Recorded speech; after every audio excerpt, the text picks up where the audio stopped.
Imagine a world where machines write books, compose music, or even create an art.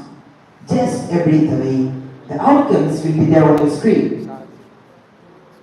Well, sounds futuristic, right? Well, the future is already here. With the help of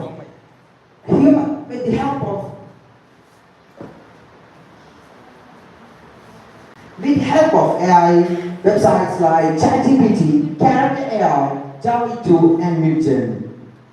But this raises some important questions like who gets to climb the world done by AI? Who is the owner and who is behind these whole things? So ladies and gentlemen, my name is Muhammad Minhaj, representing Aleph Global School, studying in grade 10.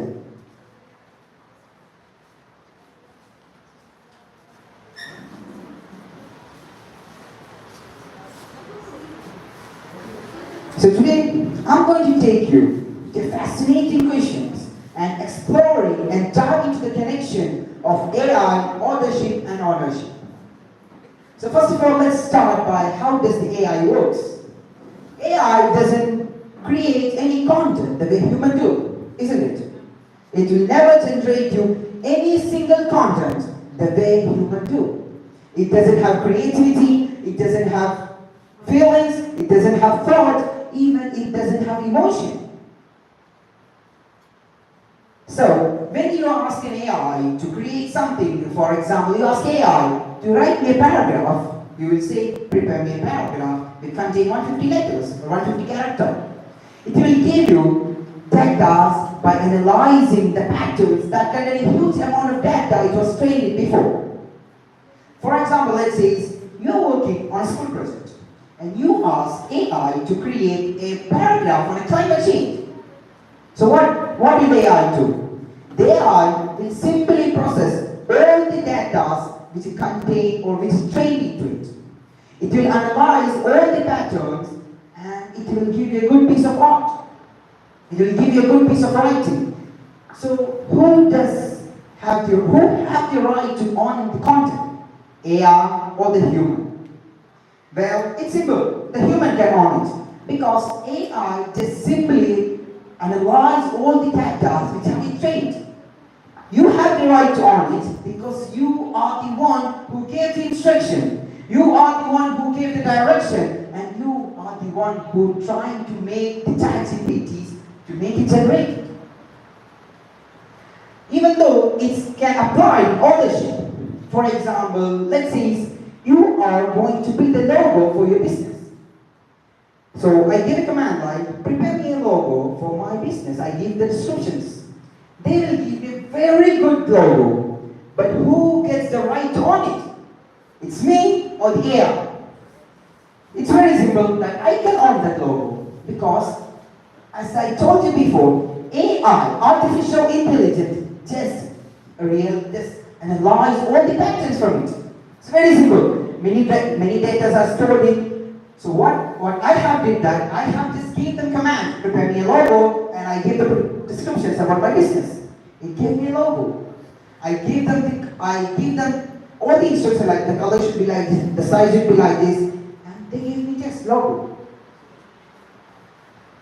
Artificial intelligence, even though it's getting more impact, the creation between human and the technological field is still blurred. This raises very important questions in ownership and authorship.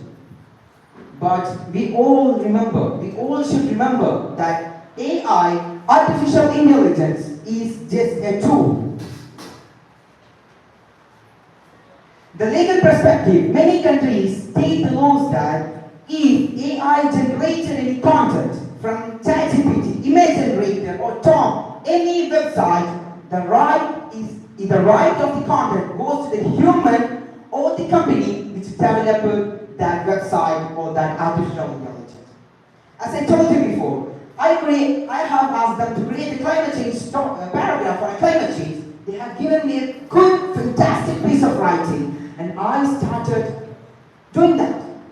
So what was the content was on by me because I'm the one who gave the instruction, isn't it? Your time is over, please conclude. Yes. Artificial intelligence is just a tool. Even though we are going to evolve the artificial intelligence in our works, we all should raise this question and make sure that we balance the creativities of humans and the technology are balanced, are maintained. So remember this, artificial intelligence, AI, is just a partnership when you are there in the driver's seat. Thank you everyone. Hello. Yes. For the presentation, technical contents are missing. You are only focused on only one thing. AI is a tool, but how it works, you are not explaining anything. So explain how ChatGPT and AI tool works. Works like technical. Artificial intelligence works in various ways. For example, as I told you, if we give some instruction to them, before that the AI is already made by many companies or So individuals. be specific. We have time limit. So how ChatGPT and this AI tool works. Okay. ChatGPT, for example, I will take ChatGPT. Usually everyone uses ChatGPT nowadays. For example, I gave a command like, prepare me a slide. It will analyze the data that was stored before. So who only stored is the humans or the companies which are building the ChatGPT. For example, I'm going to build a ChatGPT or AI. First what I will do. Thank you. Thank you. You are not addressing the question. Thank you.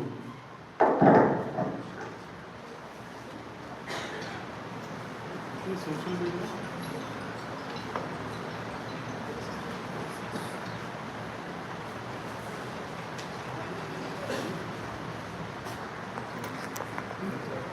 No problem.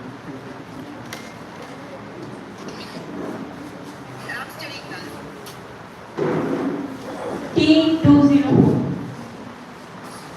Today I'm here at Maharashtra representing my school in the National Digital Quiz happening in Prakash Maharashtra. Today I'm going to participate in TikTok where I'm going to talk about AI generated art, audition and audition. It's really important to know that we are giving many commands and directions to ChatGPT to prepare me that. Hello. Hello.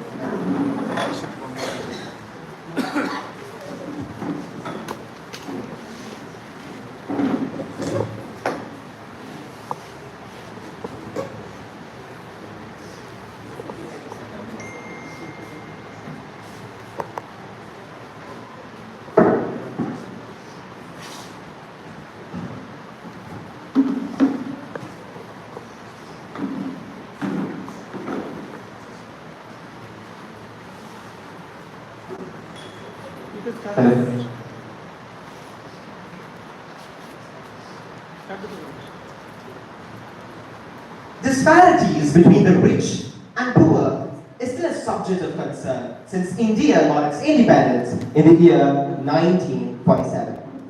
Not just that, equitable access to both education and health is still a dream of many countries across the world. A recent report from the World Economic Forum says that globally 4.5 billion people lack adequate access to essential health services. Health is a right of an individual, and technology might have reinforced that right through the means of telemedicine. Respected judges and my dear friends, a very good day to all of you. First and foremost, what do you mean by telemedicine? The term is a part of digital health or telehealth, often used interchangeably, and it basically means the practice of using digital communication technologies to provide medical care and services remotely. Now this concept started well from the 18,000s when Alexander Graham Bell, the inventor of telephone, used it as a means of contacting Mr. Watson when he accidentally spilled acid on his trousers. Then in the mid-19,000s to 1980s, NASA began plans to send astronauts into space. The need for telemedicine became clear. In order to monitor the astronauts in space, telemedicine capabilities were built in both the spacecrafts as well as the first spacesuits. NASA technology monitored vitals such as blood pressure, heart rate, respiration rate, and temperature. After this technology was created, it then served as a base for telemedicine for the public. COVID-19, when the whole world was seized into a lockdown. This was a point when telemedicine became popular, as it was a vital means for medical communication. People started gaining trust and confidence in the same, and now technological advancements are rapidly happening to make it more effective. The pandemic era drives telemedicine to what we know today. Next, why telemedicine? The benefits of telemedicine are numerous, number one being increased accessibility. You can get access to best doctors around the world, improved patient engagement. Telemedicine inevitably improves human connection, ironically through a virtual screen, fostering better patient understanding. Enhanced convenience, cost savings, facilitates sharing of data, all of these leading to better health outcomes. This is an example of the same, eSanjeevani, the National Telemedicine Service Portal, which was introduced as a part of Digital India Initiative in the year 2019. Here's a study which shows that on an average, a person spends 121 minutes in a hospital, out of which only 20 minutes are spent for the actual consultation, 37 minutes for transport, and the rest 64 minutes are spent for waiting to be consulted and clinical tests and reports. With telemedicine, no time lapse, cost efficient in the comfort of your home. Now to fuel your understanding better, here's a short clip of an interview which I conducted with dental surgeon Dr. Abdul Latif, who has over 29 years of experience in a medical field.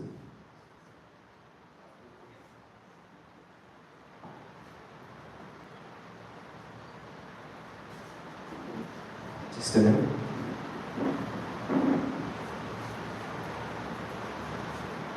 Should I translate what's going on there? So the question which I asked was the telemedicine benefit about how efficient telemedicine for patient to doctor communication, but also to doctor communication.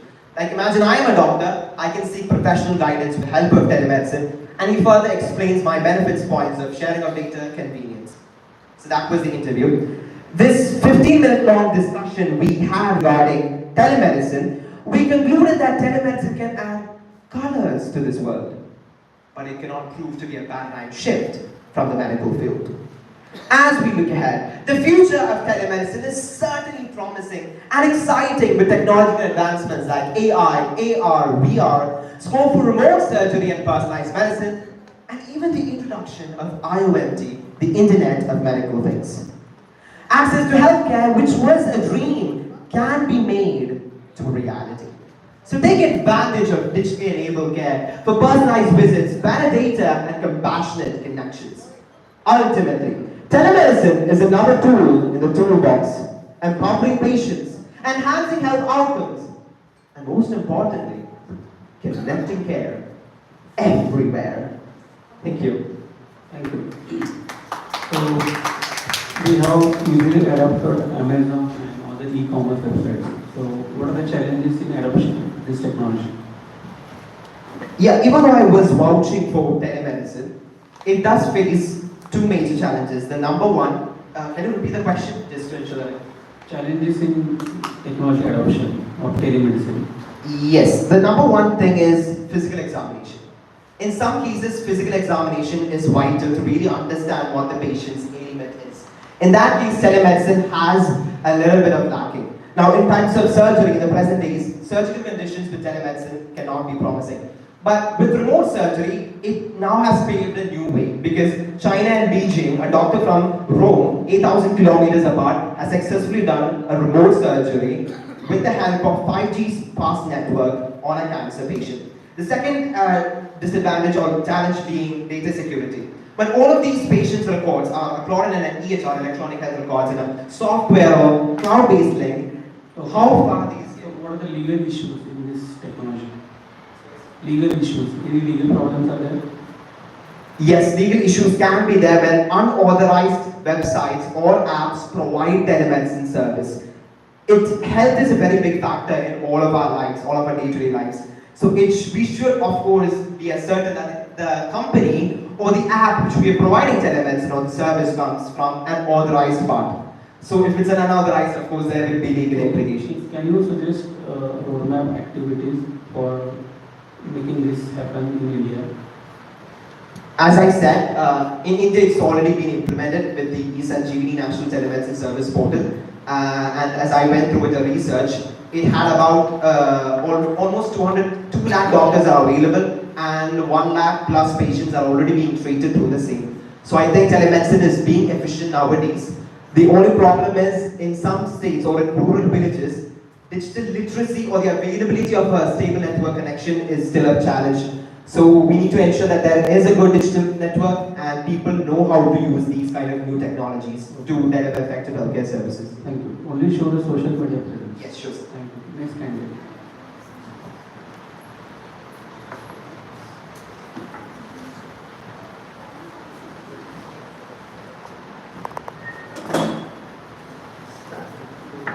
I'm more than happy to share.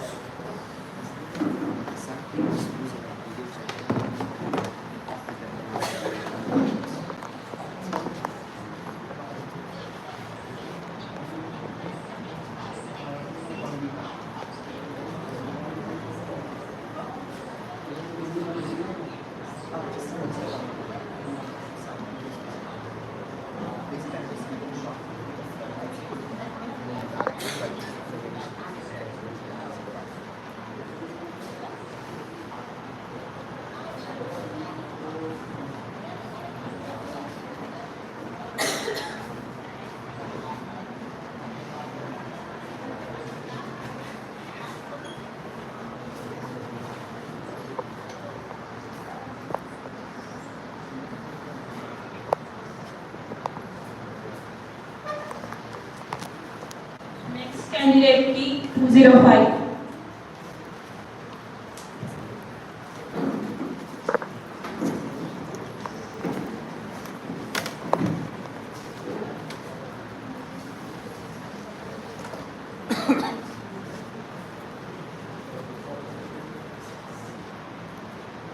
Good afternoon, everyone. Thank you for all being here. I'm really excited to dive into this fascinating topic. Over the next few minutes, we will explore the key aspects of virtual reality, including how it works, what are the uses today, and what we can expect in the future. With that said, let's immerse ourselves into the world of virtual reality. Virtual reality. Our first slide is about what is virtual reality. Virtual reality is a world generated of computers where we can experience the VR without the real time. For example, a VR that the user can experience through it, which blocks out the real time and shows video or provides video to each eye. Here are the key aspects of virtual reality. The first one is immersion. Virtual reality immersion is the perception of being physically in a non-physical world. It envelops a sense of presence where our brain truly believes that we are somewhere, but we are not. Second one is the interaction. Users can interact with the virtual world in a realistic way. The third one is realistic visuals. VR uses higher resolution materials, including high resolution monitors, generative AI, GPUs, etc. Next is the components of virtual reality. A VR system consists of 5 major components: software, hardware, network, users, and applications.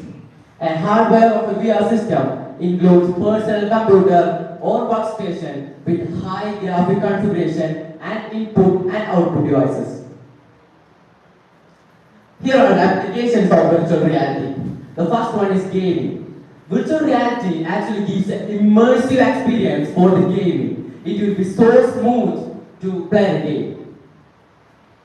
Next is healthcare. The VR helps that it creates simulations for medical training.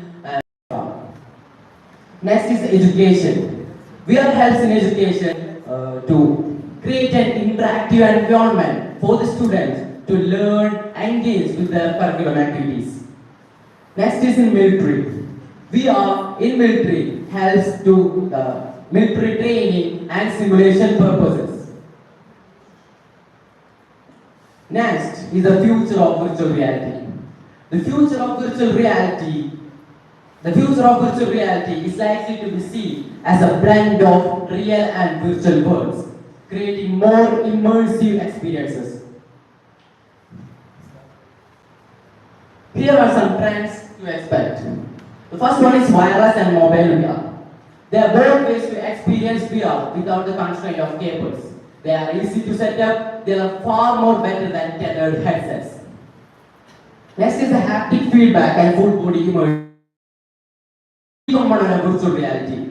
It allows us a sense of visual and auditory interfaces, creating more interactive experience. Next is enhanced graphics and realism. As I said before, it creates realistic visuals, including generative AI, GPUs, etc. Next is VR in education and training. VR in education and training helps VR is accessible to most of the students and the teachers can monitor it very easily. Next is the medical and therapeutic applications. In medical field, it is very useful, such as pain management, mental health, VR surgery simulations are all done by VR. So let me conclude. As we have seen throughout this presentation, VR is transforming us to interact with the digital content from gaming and entertainment to healthcare, education, etc. We explored the key aspects and the users and what we can expect in the future. Thank you all for being here and thank you for your time and attention here. I hope you understand this presentation and spark some curiosity about its future. Thank you. Have a nice day. Thank you. Whether you have seen any example of virtual reality in education, like whether you use virtual labs? Yeah, it is the interactive boards that the students can learn. It's all Whether you have seen any virtual lab used for any subject? no. Yeah, I haven't seen. Which virtual lab you have used? I haven't seen. Which virtual lab you have seen?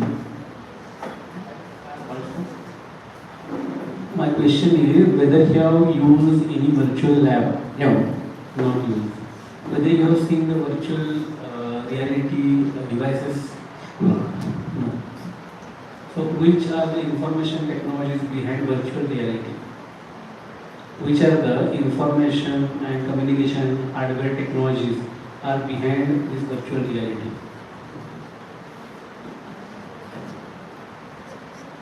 What are the technologies?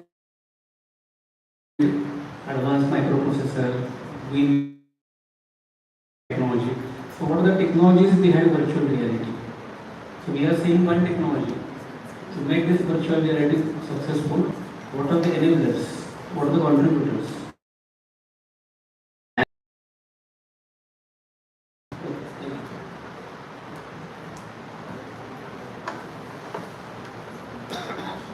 Candidate 206.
A warm welcome to everybody present over here.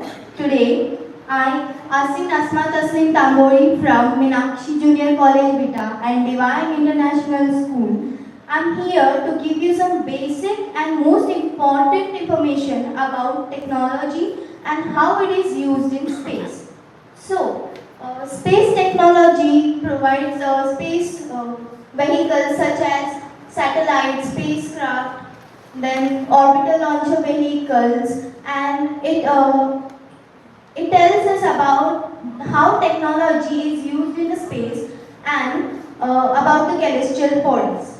So, Sunita Williams, she is an astronaut selected by NASA and she was veteran of two missions, Expedition 14 and 15 and Expedition 32 and 33. As we all know that she is stuck in ISS. Now, how she is surviving there, we'll get to know now. First is life support system. In life support system, first is oxygen generator. Oxygen generator is used to produce oxygen by the process of water electrolysis, and it works by passing the electric current through the water solution, and it splits the water molecule into hydrogen and oxygen. Next is urine recycling. Urine recycling is used by the system called osmosis. In this, urine is collected, then it is purified. The water is separated from the urine and plus a pump to separate the salt from the water. 500 ml of urine is used, purified, and then enriched to the electrolyzer, and then it is given to the astronaut as an energy drink. Next is spacesuit. First we'll see helmet. Helmet is used to keep the air inside, and if they remove the helmet, all the air will push up. Next is backpack. Backpack contains oxygen generator. Bottom suit is given to the astronauts to maintain their temperature, not too hot and not too cold. The weight of this spacesuit on the Earth is 127 kg. As compared to Earth in the space, it is approximately 14 kg. Next is communication technology. Now here I can communicate with you easily, but in space, because of vacuum, they can't hear each other's voice.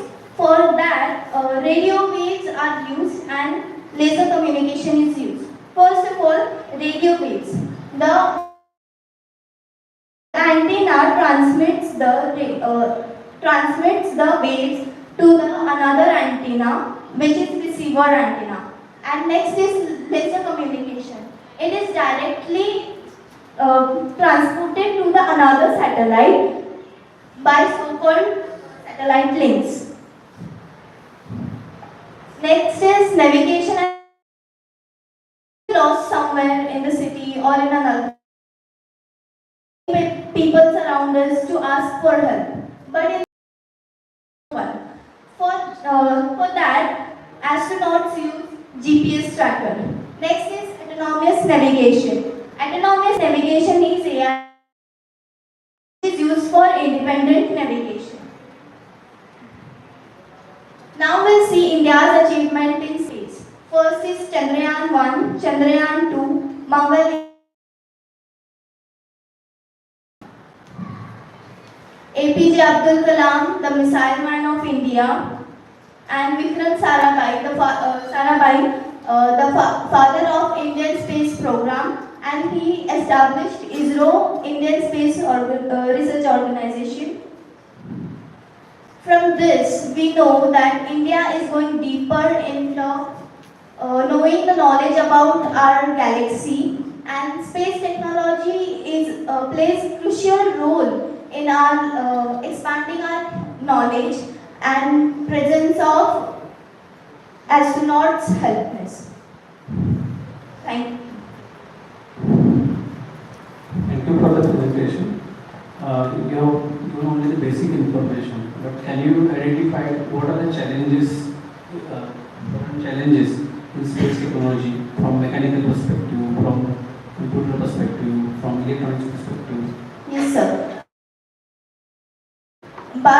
AI, from here we can control the spacecraft. This is one of the advantage from here we can give to them. And these are the basic and very important because we start from basic only. Engineering perspective, what are the challenges in space technology? What is need to be solved? Whether you have such some challenges? Okay, thank you.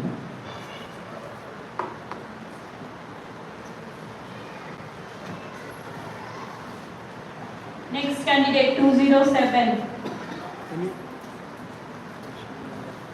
Any social media activity? Social media activity? Issues.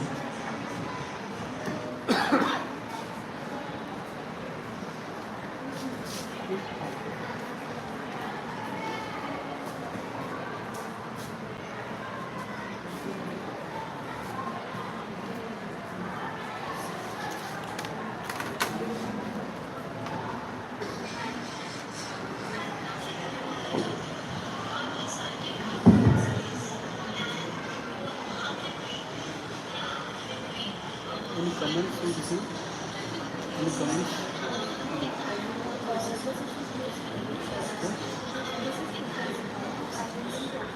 No. Any comment?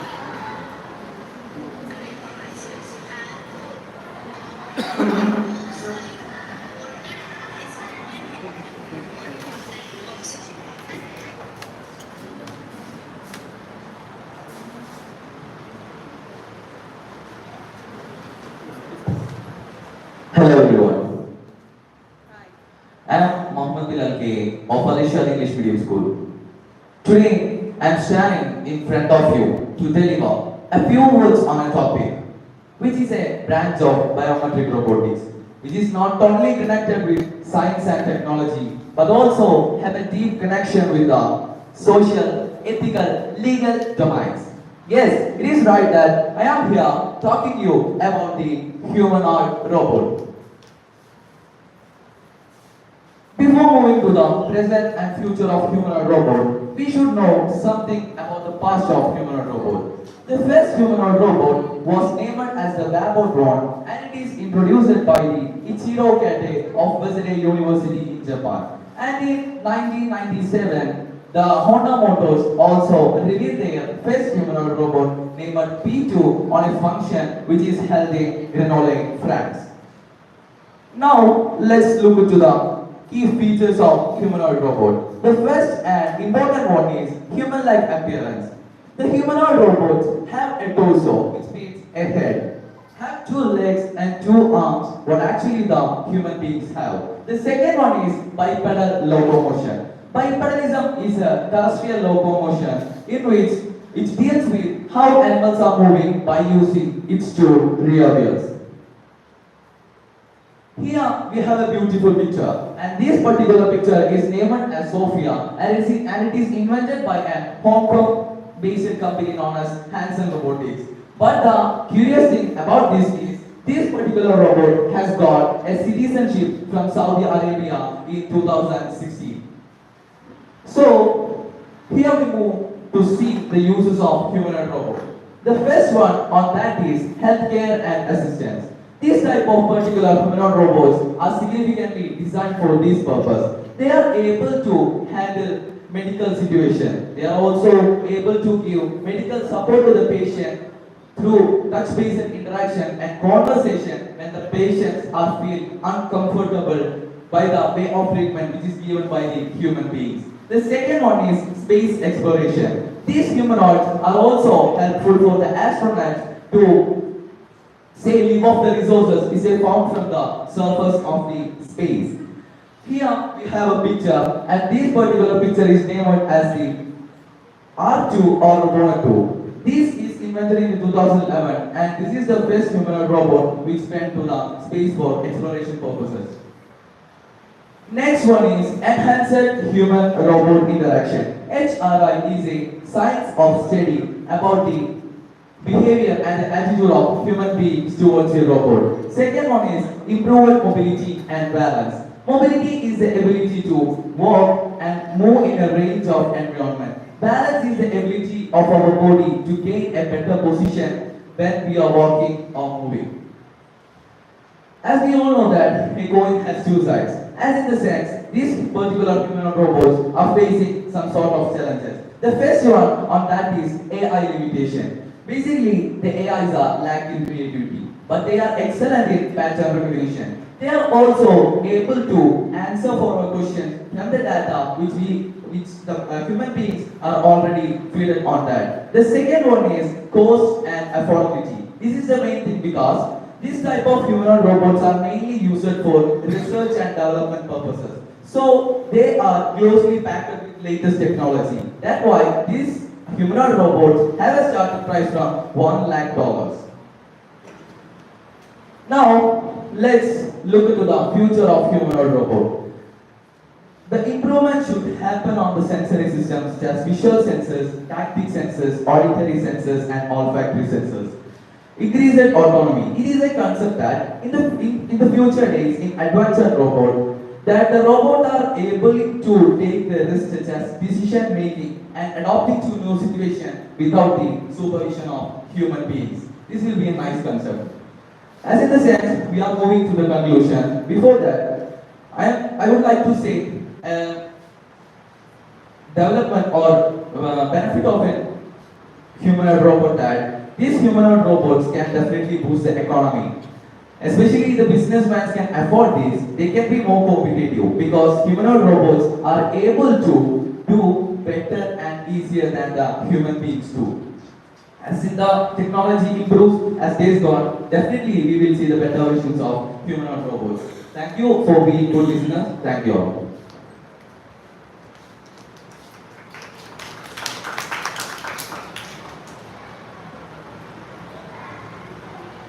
Whether humanoid robots are threat to human beings, whether these kind of advanced robots are threats to human beings, threats to us.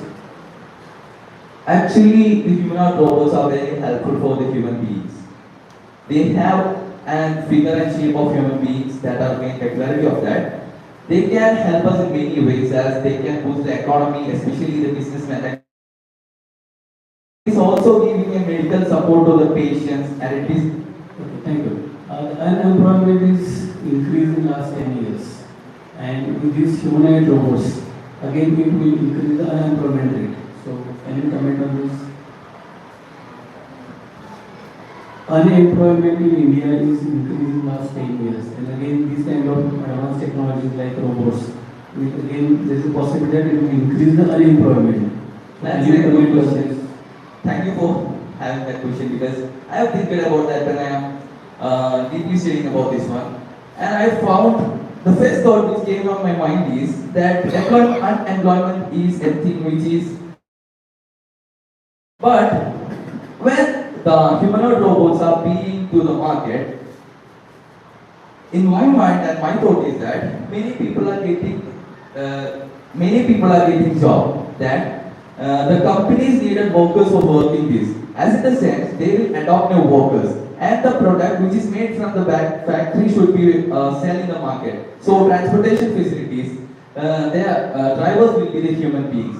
So as my sense, I believe that the starting time of the humanoid robots will not completely affect the employment things in India.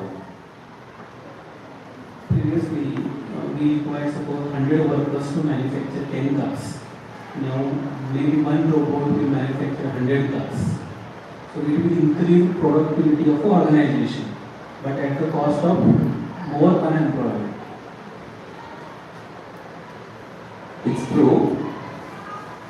Let us see what will happen in the future. Okay, so whether you have thought about legal complications when we have such kind of robots in our society, if they commit some crime, then how to punish them? Yeah, that's a Who big is question. responsible, the robot or the owner? Yeah, that's a big question that in Malayalam, a film was produced from the Malayalis and the name of the film that Android Kunnappan. Have you guys heard that?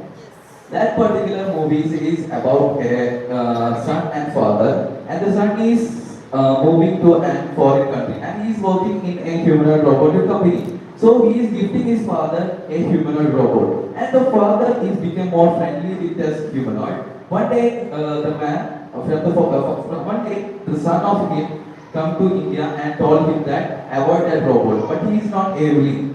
So the reason behind that was that humanoid robots are committing some crimes. The legal side of that, actually, I don't know. Can you speak something about robotic operating system?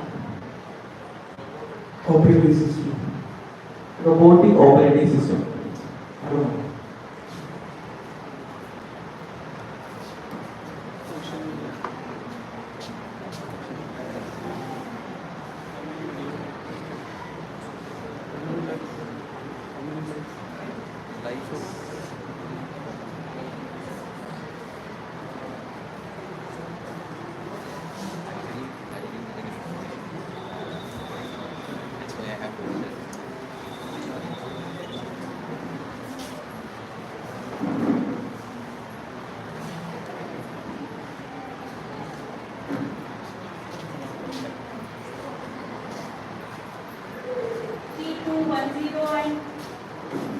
T210 and T2111. Anyone is present? T210 and T2.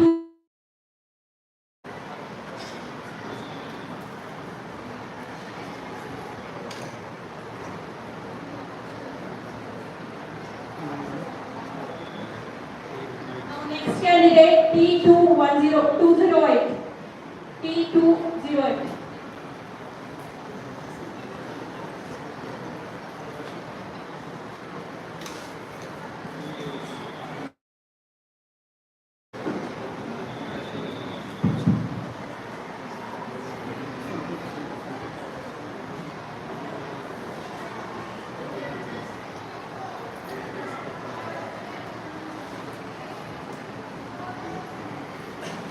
Hello sir, today I am here to explain about the automation and job displacement. Nowadays it is a very debatable topic. So now let's begin.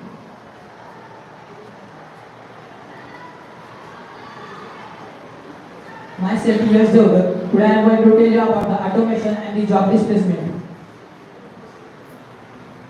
Now let's see what is automation and the job displacement. Automation is something just by reducing the human input just doing the work, and the job displacement is something reducing the labors or just by locating the labors on their other positions for their jobs. Now let's see the history of automation. First, when the world begins, at that time there are only stones. By that they started the fire. Then slowly the world started to develop, and then they developed the system of the water wheels and the windmills. Then after that the clockwork mechanism invented, and after that the industrial revolution begins, which led to the mechanization and which led to the automation in this world. Artificial intelligence and the rise of computer are the main sources of the rise of automation in this world. What led to the actual rise of innovations in the automations? The first thing is the technological advancements and innovations in the AI, and the second thing which led to it is the workforce. It led to the changes of the job displacement. Job displacement means something what we just changes the location of the worker from one place to the another.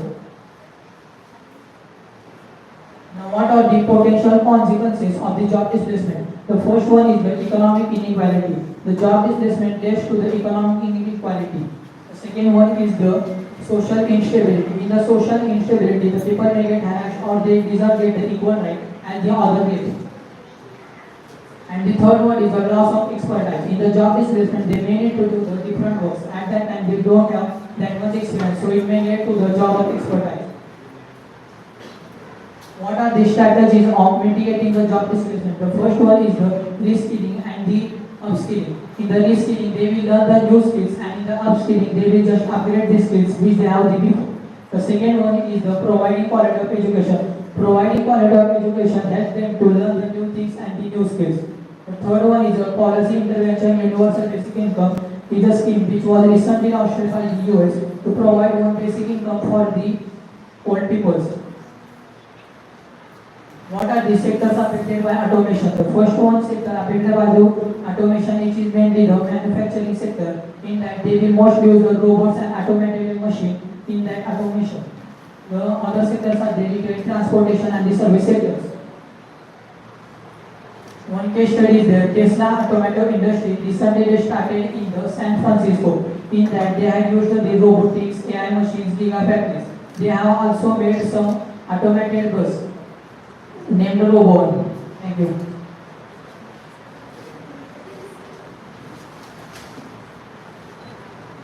Can you elaborate how automation is beneficial in sectors other than manufacturing? How it is beneficial in supply chain, transportation? So in the first, the automation will relate to the automated driving cars. It will help also to the companies for the transportation. It will reduce its cost and it will also increase its productivity. Elaborate how automation is beneficial in transportation and supply chain management. Sorry, sir. Can you explain automation other than manufacturing? Manufacturing is car. About this case study, how we can use automation in other sectors? So we can use automation in the field of the healthcare. In that, the robots are there who are doing the surgery on the human being. So by that way, we can use the automation. Okay, avoid robot part also. So many times we say automation means only robotics. So other than robotics, can we explain one example? Okay, thank you.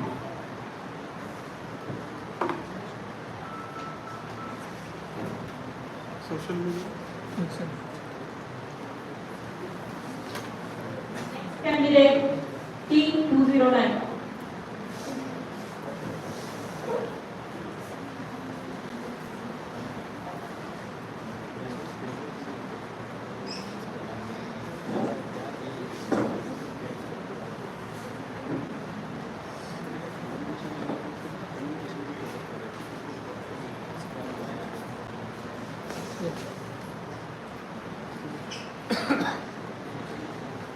Technology, when designed inclusively, has the power to break down barriers.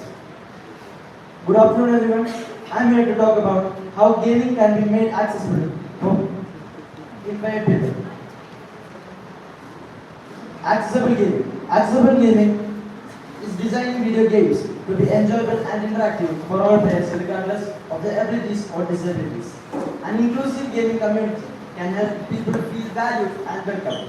It can lead to a more positive and equitable society, leading to better player interactions, reducing toxicity and a more enjoyable gaming experience for everyone. As per the research, video games can help combat social isolation, which is common among people with disabilities. Let's see some types of disabilities. Physical disabilities, cognitive disabilities, visual impairments, and hearing impairments. Here are some stats on importance of accessibility. Inclusivity in video games. It's a rapidly growing conversation in the gaming industry. With 2.7 billion gamers worldwide, it ensures that every player can equally participate regardless of their abilities. As estimated by Microsoft's Xbox Accessibility in 2020, 15% of the gamers have a disability. In a survey, 65% of the gamers with disabilities said they would prefer more, they would spend more on games that are better disability accessible options, demanding for more inclusive game designs. 29% of the gamers struggle for in certain games due to lack of accessible features like customizable controllers, subtitles, and visual or audio aids. Next, the assistive technologies. Adaptive controllers. Organizations like able gamers and special effects have created specialized controllers for people having physical disabilities. Those are single hand controllers, foot pedals, and mouth operated controllers. Next is voice recognition software. Voice commands allow players to control their gameplay through speeches rather than physical controls. This is particularly helpful for people with limited or no hand mobilities. Next is the key accessibility features. Subtitles and visuals. Subtitles and closed captions helps gamers with hearing impairments by providing visual dialogues and sound effects in the game. Colorblind modes. It adjusts color schemes to make games more accessible for people with color vision deficiency. Easy and customizable design allows players to reduce complexity of challenges, enemy AI, and time constraints to match their cognitive abilities. These are some successful games with accessibility features. We have The Last of Us Part, Celeste, and Forza Horizon 5. As we move forward, let's prioritize accessibility in game development to ensure that every player can enjoy gaming. The true spirit of gaming lies in its ability to unite us. And accessibility ensures everyone can join the journey. Thank you. Thank you. You have finished your presentation poorly. So, can you comment on what kind of computing hardware facility required for this advanced game? Can you comment on what kind of computing facility, RAM facility required for advanced games? These are for people with disability. So mainly controllers which will be helpful for them. So like single hand controllers. If people having single handed, they can use that single hand controllers. And people having no hands, they can use mouth operated controllers. Which technology, which programming language is used to develop these games? Sir. Thank you. Thank you.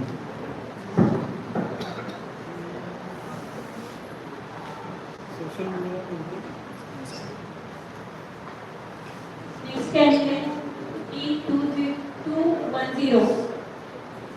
T211, T212, 12, 212, 213.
Good afternoon, everybody. I am Rajya Bharati. So today I am going to represent tech talk for you on topic robotic microsurgery. So we all are aware about the fact that increasingly hospitals are faced with the cost pressure and efficiency. So to offer a solution, increasing automation which is already spreading other sectors could offer a solution. So let us look what is microsurgery.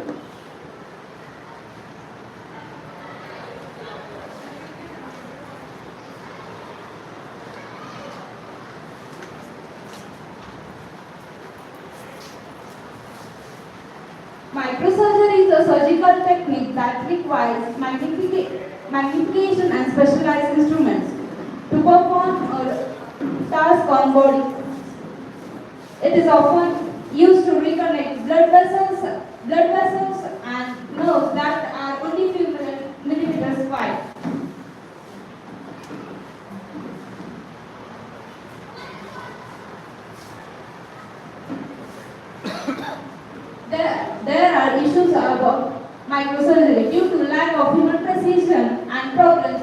issues of microsurgery. First, immobility. The surgeon may become immobile while doing the procedure. Second, cost is high. Third, surgeon needs specialized training. Fourth, time, it takes more time.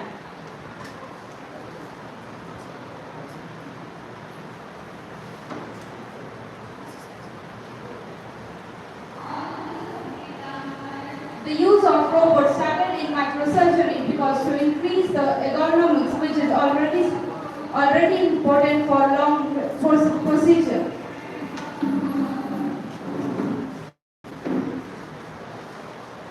So let us look what is robotic microsurgery. Robotic microsurgery is a technique where robots are used to do the procedure.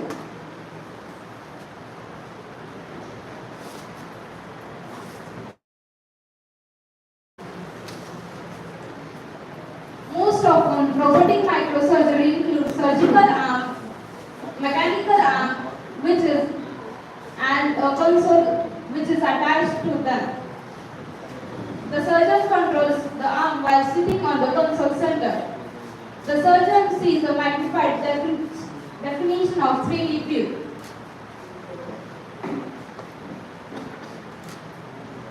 There are many types of microsurgery on which diagnosis is the most popular and acceptable by FDA in 2000.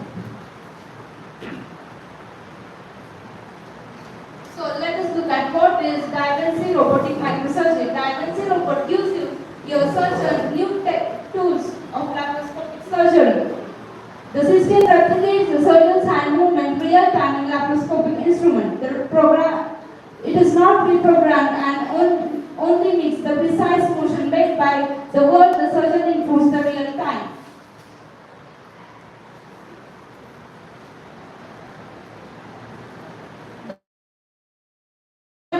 By surgical instrument. More than 6,500 diagnostic surgical systems are installed in 67 countries and 55,000 surgeons are trained for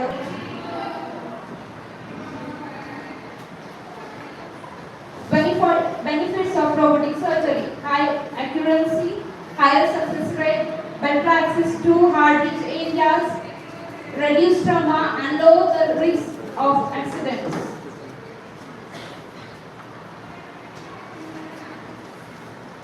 So let us look what are the futures of robotic surgery. AI in medicine is the use of machine learning tools. It is also AI provides information and examination which is faster. AI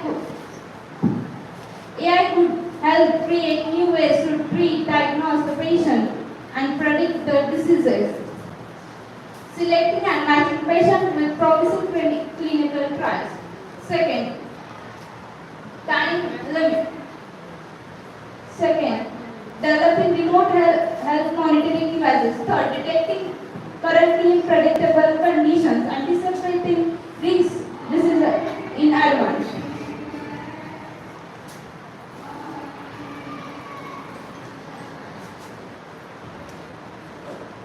So before concluding my topic, Whether this robotic surgery is cost effective? Whether it is cost effective? How much cost effective? robotic surgery, yes. It costs 1,50,000 to 4 lakhs. For which kind of surgeries? For it's like for neck and throat, then for thoracic, then for abdominal. The technology available in India? Yes, it's available. What are the challenges in this technology? What are the challenges? Challenges for robotic surgery? It needs specialized training.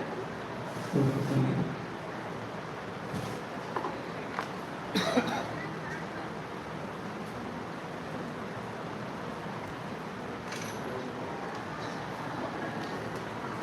Social media. Next candidate.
artificial inputs thereby modify the interactions between the CNS and the environment. This Neuralink chip is. The Neuralink chip is an implant that can monitor and stimulate brain activity using electrical currents. It is a coin-sized chip which is implanted in the skull using surgical robots. Neuralink aims to help people with paralysis communicate by allowing them to remotely control devices using brain activity. Brain-computer interfaces allow their users to communicate or control external devices using the brain signals. So what is this chip made up of? Neuralink chip uses ultra-thin flexible threads which are almost finer than the strands of the hair that are surgically embedded into the skull. The electrical signals detected by the threads are amplified and digitized by the N1 chip. Data transmission creates direct link between the brain and external devices and allows timed data processing. The probes compose mostly of the polyamide biocompatible material, and the thin gold or platinum conductor are inserted into the brain through an automated process performed by a surgical robot. Each probe contains 48 or 96 wires, each which contains 32 independent electrodes, making a system of up to 372 electrodes per formation. A sensory area where the wire interacts with the electronic system that allows amplification and acquisition of the brain signal. Here are the components. Here is the chip made up of. It is made up of the enclosure which is robust enough and protects the chip. Charging coil, the battery power, electronics and antenna. It can be charged externally. Signal processing electrodes. Threads. These threads collect the information transmitted by the electronic signals transmitted by the synapses. The medical uses. Neuralink could offer new avenues for treating neurological disorders like Parkinson's disease, which is also known as Alzheimer's disease. Enhancement in cognitive abilities which can improve our memory and etc. It is hinted in future when Neuralink could enable superhuman abilities like telepathic communication.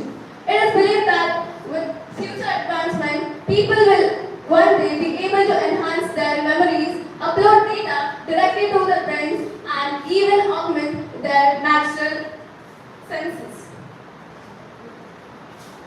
The previous year, that is 2023, the first human to be implanted was Nolan Auerbach, a resident of US.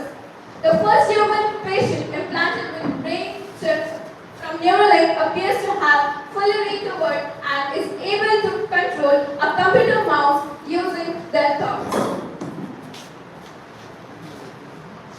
Being this a tech, there are many technical challenges. Turning brain signals into computer inputs means transmitting a lot of data very quickly. Now, the company is seeking a new algorithm that can transmit this data in a smaller package, which is also known as compression, through a public challenge. The future. Looking ahead, Neuralink plans to expand the chip's capability to interact with the physical world, allowing the users to control robotic arms or wheelchairs, enhancing their independence. To conclude my point with, I would like to come up with all the points. Neuralink is developing brain-computer interface technology with several key points. First, purpose. The primary goal is to facilitate communication between the human brain and external devices, potentially aiding with individuals' neurological conditions and enhancing cognitive functions. The second one is technology. The chip, often referred to as... Your time is up.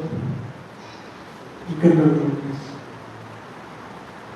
I would like to conclude with the point that is collaboration opportunities. Research can foster collaborations across fields, including medicine, engineering, and computer science, leading to innovative solutions and interdisciplinary advancements. Thank you.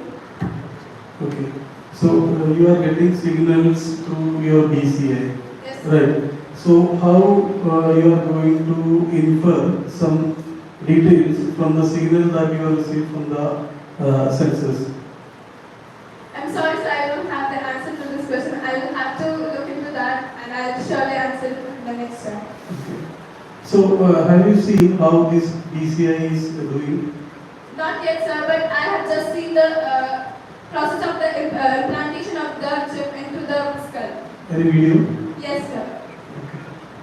Fine. Thank you, sir.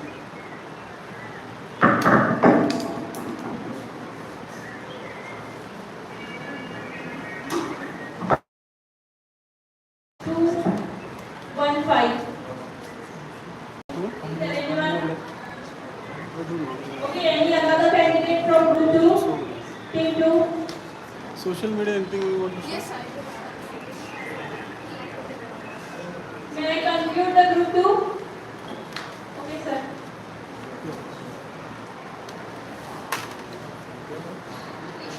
Thank you for everyone. Excuse me, sir. I don't have. How many comments you received? No problem.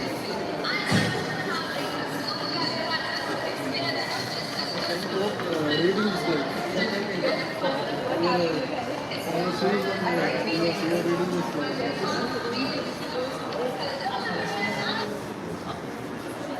Sir, excuse me, sir. Shall I say this one? No, it's fine. Yeah.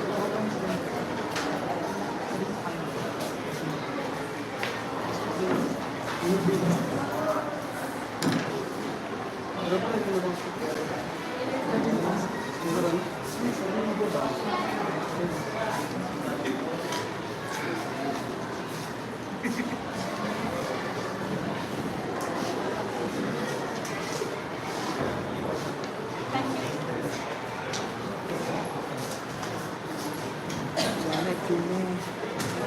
you.